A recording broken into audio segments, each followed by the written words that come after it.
प्रभु श्री कृष्ण ने गोपियों के साथ बहुत सी लीला की है। श्री कृष्ण गोपियों की मटकी फोड़ते और माखन चुराते और गोपियां श्री कृष्ण का उलाहना लेकर यशोदा मैया के पास जाती। ऐसा बहुत बार हुआ। एक बार की बात है कि यशोदा मैया प्रभु श्री कृष्ण के उलाहनों से तंग आ गई और छड़ी लेकर श्री कृष्ण की ओर दौड़ी। जब प्रभु ने अपनी मैया को क्रोध में देखा तो वह अपना बचाव करने के लिए भागने लगे। भागते भागते श्री कृष्ण एक कुम्हार के पास पहुंचे। कुम्हार तो अपने मिट्टी के घड़े बनाने में व्यस्त था, लेकिन जैसे ही कुम्हार ने श्री कृष्ण को देखा तो वह बहुत प्रसन्न हुआ। कुम्हार जानता था कि श्री कृष्ण साक्षात परमेश्वर है। तब प्रभु ने कुम्हार से कहा कि कुम्हार जी, आज मेरी मैया मुझ पर बहुत क्रोधित है। मैया छड़ी लेकर मेरे पीछे आ रही है, भैया मुझे कहीं छुपा लो। तब कुम्हार ने श्री कृष्ण को एक बड़े से मटके के नीचे छिपा दिया। कुछ ही क्षणों में मैया यशोदा भी वहां आ गई और कुम्हार से पूछने लगी, क्यों रे कुम्हार, तूने मेरे कन्हैया को कहीं देखा है क्या? कुम्हार ने कह दिया, नहीं मैया, मैंने कन्हैया को नहीं देखा। श्री कृष्ण ये सब बातें बड़े से घड़े के नीचे छुपकर सुन रहे थे। मैया तो वहां से चली गई।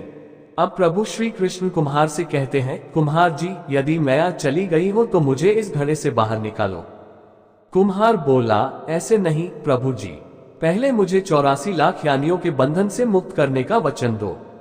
भगवान मुस्कुराए और कहा, ठीक है, मैं तुम्हें 84 लाख योनियों से मुक्त करने का वचन देता हूं। अब तो मुझे बाहर निकाल दो। कुम्हार कहने लगा, मुझे अकेले नहीं प्रभु जी, मेरे परिवार के सभी लोगों को भी 84 लाख योनियों के बंधन से मुक्त करने का वचन दोगे तो मैं आपको इस घड़े से बाहर निकालूंगा। प्रभु जी कहते हैं, चलो ठीक है, उनको भी 84 लाख योनियों के बंधन से मुक्त होने का मैं वचन देता हूं। अब तो मुझे घड़े से बाहर निकाल दो। अब कुम्हार कहता है, बस प्रभु जी, एक विनती और है, उसे भी पूरा करने का वचन दे दो तो मैं आपको घड़े से बाहर निकाल दूंगा। भगवान बोले, वो भी बता दे, क्या कहना चाहते हो? कुम्हार कहने लगा, प्रभु जी, जिस घड़े के नीचे आप छुपे हो उसकी मिट्टी मेरे बैलों के ऊपर लाद के लाई गई है। मेरे इन बैलों को भी 84 के बंधन से मुक्त करने का वचन दो। भगवान ने कुम्हार के प्रेम पर प्रसन्न होकर उन बैलों को भी 84 के बंधन से मुक्त होने का वचन दिया। प्रभु बोले, अब तो तुम्हारी सब इच्छा पूरी हो गई, अब तो मुझे घड़े से बाहर निकाल दो।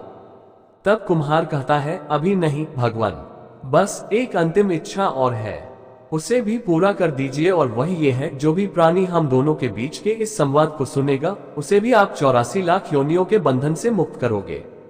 बस ये वचन दे दो तो मैं आपको इस घड़े से बाहर निकाल दूंगा। कुम्हार की प्रेम भरी बातों को सुनकर प्रभु श्री कृष्ण बहुत खुश हुए और कुम्हार की इस इच्छा को भी पूरा करने का वचन दिया। फिर कुम्हार ने बाल श्री कृष्ण को घड़े से बाहर निकाल दिया। उनके चरणों में साष्टांग प्रणाम किया। प्रभु जी के चरण धोए और चरणामृत लिया। अपनी पूरी झोपड़ी में चरणामृत का छिड़काव किया और प्रभु जी के गले लगकर इतना रोए कि प्रभु में ही विलीन हो गए। जरा सोचे, जो बाल श्री कृष्ण 7 कोस लंबे चौड़े गोवर्धन पर्वत को अपनी इतनी अंगुली पर उठा सकते हैं, तो क्या वो एक घड़ा नहीं उठा सकते थे? लेकिन बिना प्रेम रीजे नहीं नटवर नंद किशोर। कोई कितने भी यज्ञ करे, अनुष्ठान करे, कितना भी दान करे, चाहे कितनी भी भक्ति करे, लेकिन जब तक मन में प्राणी मात्र के लिए प्रेम नहीं होगा, प्रभु श्री कृष्ण मिल नहीं सकते।